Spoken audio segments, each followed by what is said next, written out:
Hello and welcome back to Walk the Cinema podcast. Today we continue our horror movie look through. Yeah. And today's episode we have cat people. So cat people. Yes.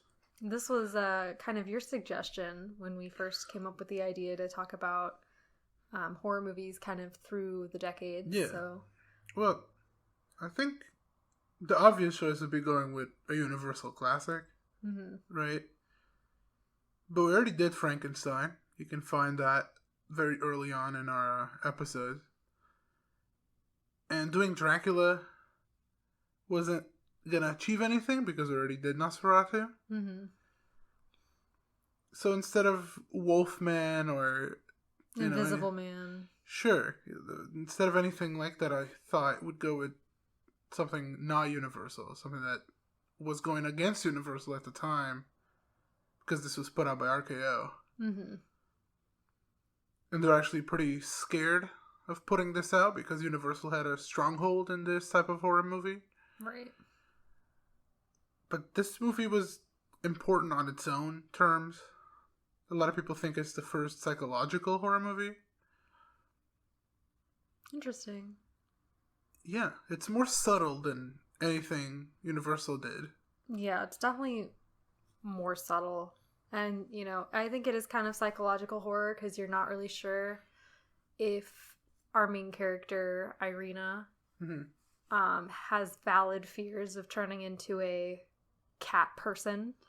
Well, yeah, especially when it came out. Now you kind of know she's going to do it. Well, yeah, but... But when it came out, you never saw that. I mean, you saw Wolfman, and he turned into, a wolfman. But in Cat People, which you turn into a cat person, you didn't know. And the pacing of it made sure you didn't know. And then they used the fake outs with the sound, which is also something that didn't exist before. Yeah. It's just kind of crazy to think because that kind of technique is used pretty much in any horror thriller type movie, pretty much. Yeah. It's something that's like second nature to films, I think, nowadays, where back then it wasn't. Like, this was kind of a brand new type of concept. So they would use cat sounds and animal sounds and then fake you out and show you a normal cat, or Irina not as a cat person, just as a normal person. Yeah.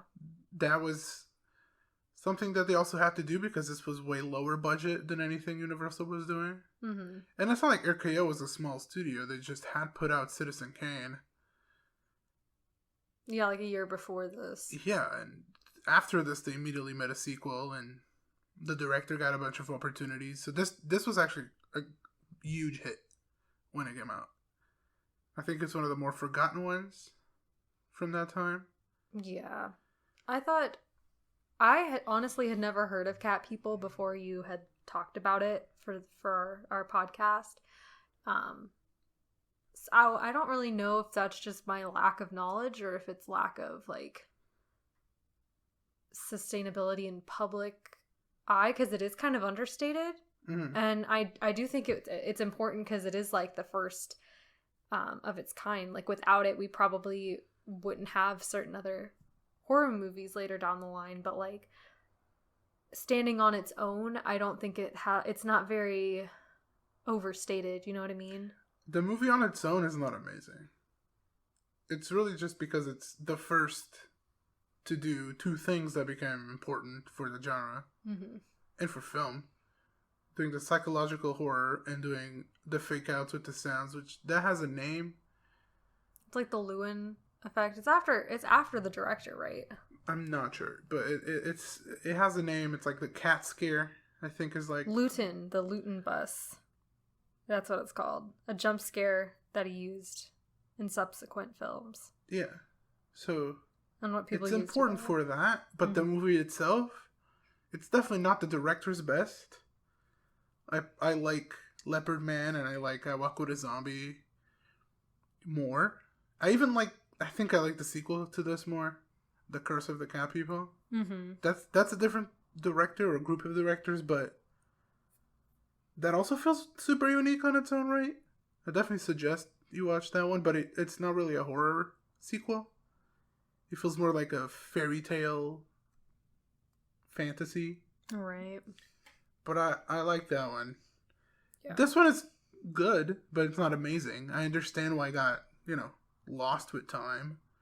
Right. And I think, I don't know. I feel like if I was watching this movie, like if this movie was made today, like the plot line wise, like it would go very differently. And I don't know if that's because the audiences at the time wanted something like this, or if it was, just their vision. I'm not really sure. Because, like, I really enjoyed Irina as a character. Yeah. Like, throughout the whole thing. Because she seems like such a sweet person at the beginning with this very big fear, I suppose, of turning into one of King John of Serbia's, like, cat women. Yeah. And so she's, she's worried that when she marries her husband, that if she kisses him, she'll turn into one of the cat people. Yeah.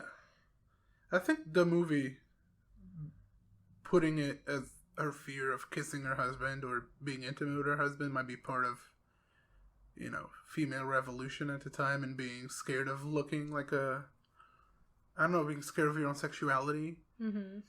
Being scared of doing anything that's not womanly. Right. But I just thought I liked her as a character, and I think that her husband and Oliver is her husband, and Alice, his co-worker, I guess, they did her so dirty. Yeah. They're the ones that are, like, in the sequel, and they're still being haunted by her, so I guess she gets her payback a little bit. I guess, but it just seems so, like, the ending leaves you a little, I don't know. She kills one person, yeah, but she didn't kill the right person. Yeah, because, like, I don't know, maybe I do like those types of movies that are, like, revenge type stuff. I don't know, because I kind of wanted her at the end to kill everybody that wronged her. Bloodthirsty. That wronged her, because I really liked her as a person, and I don't think she deserved, like, what she got. Okay, but let's talk about the actress. She was very famous in France at the time. Simone Simon. Yeah, and she came to America to do movies, but she was, like, the only good actress in this. Everyone was kind of dull and, like, I don't know, stiff. Yeah, I agree.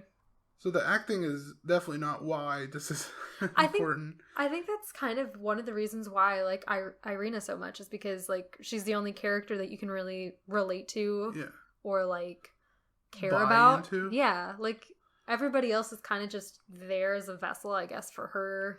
Yeah, I mean, growth. It is part of the psychological horror of it. You're there for the main character, waiting to see if she is a cat person. So the other characters are just there to feed into that.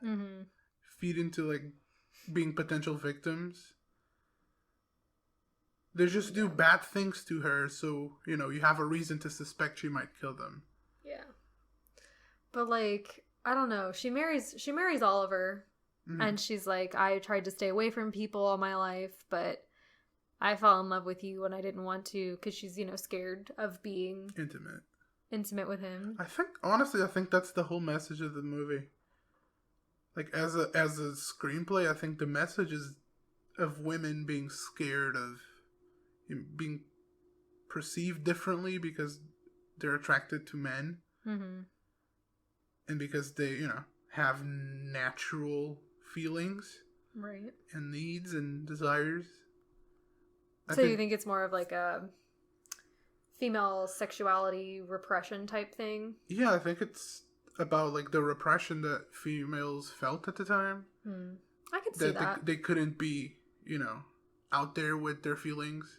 Yeah, because I do think that, like, once you do kind of, like, shift into a different category, I guess, when you go from being, like, a single woman to a married woman. Yeah. There's, like, a status change. There's, like, a expectation type change.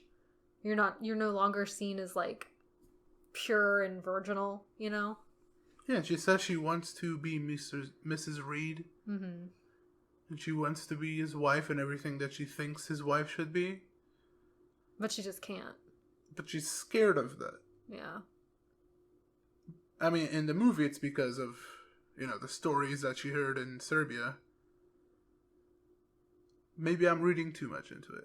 I don't know. I see what you're going, but yeah, the part where her husband basically confides in Alice about Irina's fears or issues, perceived issues, because Alice is the one that recommends the psychiatrist that she goes to see. And just like when Irina finds out that Oliver did confide in Alice about their problems and her problems in specific, she gets angry.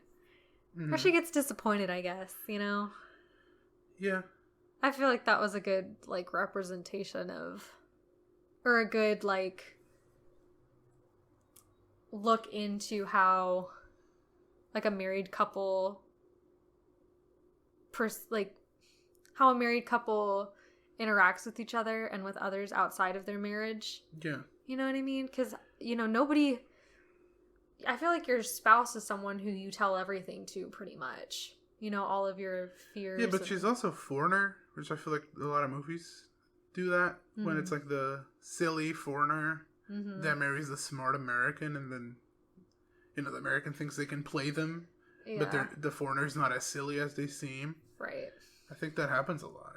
Yeah, but I think that, it's its own trope. Yeah. Well, with that one, with her when hit with Oliver confiding in Alice, it feels like a betrayal to Irina, because he's not supposed to tell other people about their issues, especially not another woman, and especially during this time. I think even in today's standards, no, I think there'd be very few women that want their husband to confide in a female friend, companion, whatever, about the problems that their wife is having. I guess it depends. It depends, but I think. But in the scenario of the movie, she doesn't like it at all. Yeah. So it's pretty obvious she doesn't like it. Yeah. And then it just kind of spirals down from there. Alice tells him that she loves him, and he's kind of well, I don't really know if I love Irina, or if I know what love is, maybe I just rushed into this, and it's kind of.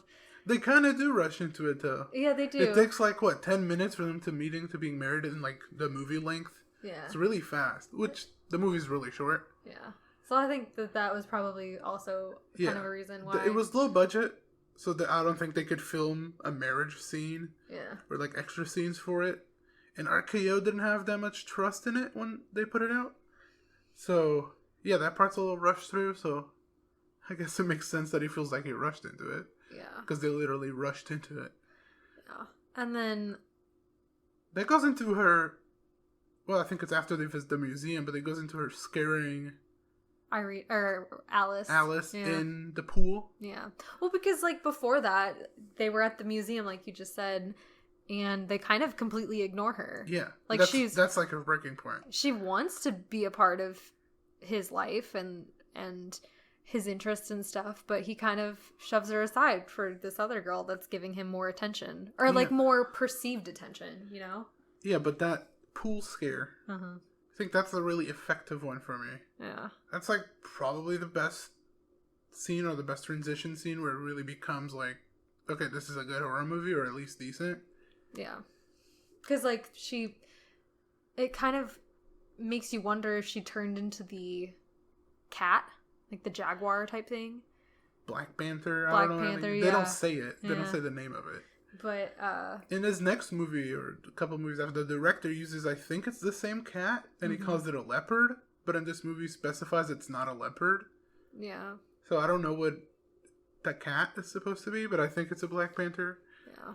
But either way, it kind of alludes to the fact that maybe the Black Panther is inside of the pool house with her. Yeah, because it has the roars and the sound. They use the sound. Yeah. And then the lights, get turned on or something. She turns them on. Yeah. And then it's Irina and not the cat. Mm-hmm. But when Irina leaves, then Alice finds that her robe was all torn to shreds. Wonder who that was. So, it kind of alludes to the fact that maybe Irina already has turned into a cat before. Yeah.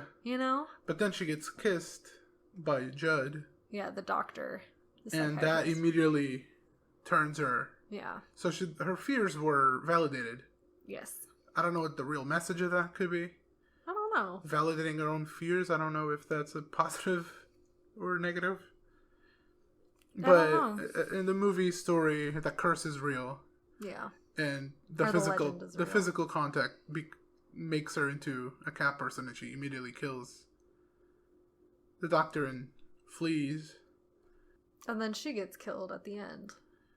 She gets killed by the jaguar. Yeah. That she lets escape. The big cat. I don't know what to call it at this point. I'm confused myself. But she gets killed by the cat. The cat gets killed by a car. And then Alice and Oliver find her, and they say she never lied to us. Mm-hmm. So that validates all of her feelings throughout the movie. Yeah, she was never being deceitful to anybody, and I don't know. I think that her character is kind of tragic in a way, because it's like she had these genuine fears, and then her husband leaves her basically for this other woman because he thinks that Alice can make him happier. Well, they even mentioned that he shouldn't divorce her. He should try to get her annulled because you can't divorce a crazy person. Mm-hmm. So they think she's lost her marbles. Yeah, and they wanted to help her. Like they weren't trying to leave her high and dry, I guess. No, they thought that she's this crazy Serbian woman, so her feelings don't matter much. But then they were also kind of like, well, you shouldn't divorce her. We should get her help. So you need to get her help. Mm-hmm. Like, we're not just going to leave her to be crazy. It is a tragic female tale, which is why I think there's a lot of... You think it's about femininity? Yeah, there's a lot of undertones of that. Yeah, I can see that being the case. Because she feels like the classic woman that's not taken seriously. Yeah, and I think... The hysterical woman trope. Yeah. That still exists. Yeah, that's true. That's not an old trope. That's a trope that, hysterical women being, laughed at or ignored or... Yeah. Patronized. Yeah. Because they do kind of, in a way, patronize her, I guess. Yeah, they do.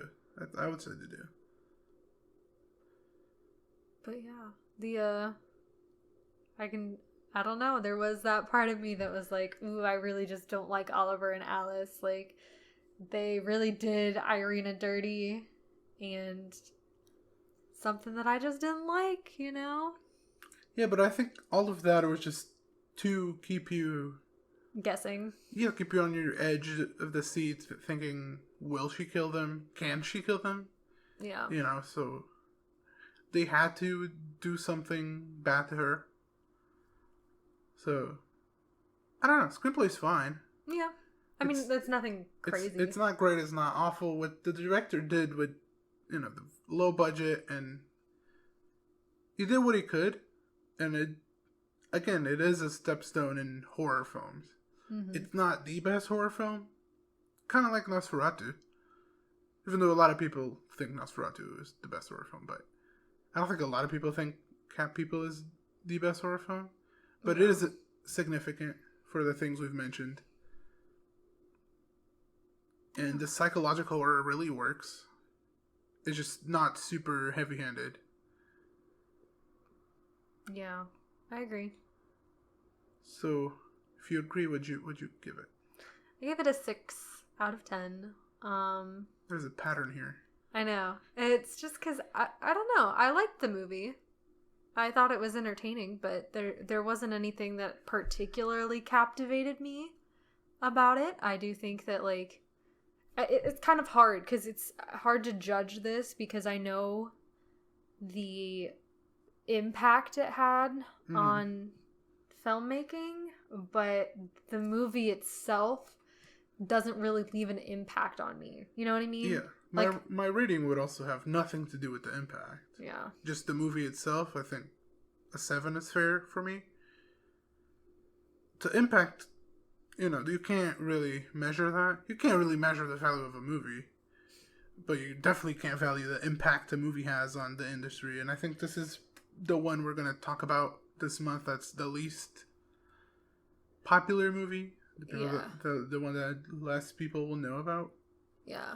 But maybe someone will learn something. Yeah. It's entertaining enough, You won't be bored. No. And I mean, you might, actually. I don't think you'll be bored. It's kind of interesting. But it's an RKO movie. Yeah. They no longer exist. It's kind of fun to, like, watch old movies from the 40s that even my grandparents weren't alive when they came out. Yours were, but... Mine were, like, in their 30s. No, their 20s, maybe. Yeah. Their early 20s. But it's fun to think about. But anyway, that's all we have for this episode. Don't forget to, like, subscribe, share, leave us a comment, all that stuff, if you can. And we will see you next time with one of my favorite horror movies, even though I don't like horror movies. So, see you next time.